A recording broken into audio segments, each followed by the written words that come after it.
Hello, my brother priests, deacons, and seminarians. I'm Father Frank Pavone, National Director of Priests for Life, with thoughts for preaching the pro-life message for the 23rd Sunday of Year C.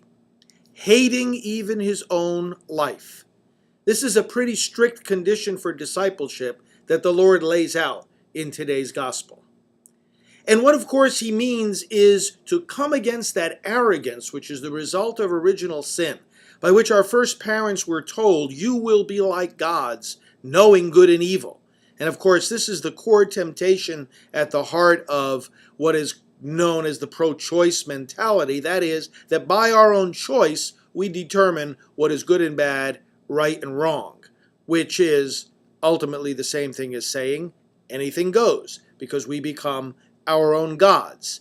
It is that kind of self-assertion that we have to hate, that we have to trample down in our own minds and hearts, and indeed in our human community, because having that mentality is not serving the good of the community. In fact, it's destroying it, as abortion, in fact, demonstrates.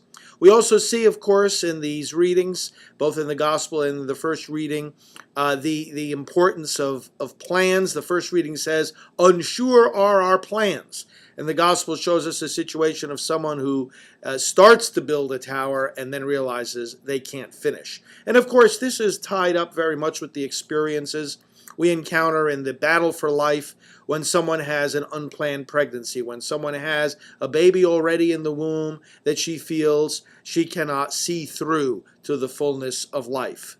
Killing that child, of course, is never an acceptable way to correct the lack of foresight in having sexual activity in the first place that we know might lead to a child. So in that sense, this gospel reading can develop a beautiful lesson on chastity, on thinking through in advance the consequences of one's actions.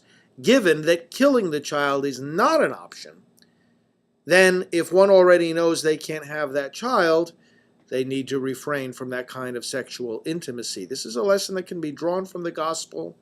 And unsure are our plans is the flip side of the lesson of trust then in the providence of God. Putting ourselves completely in His hands is indeed the way we deal with unexpected events, including unexpected pregnancies, and the way we build the culture of life.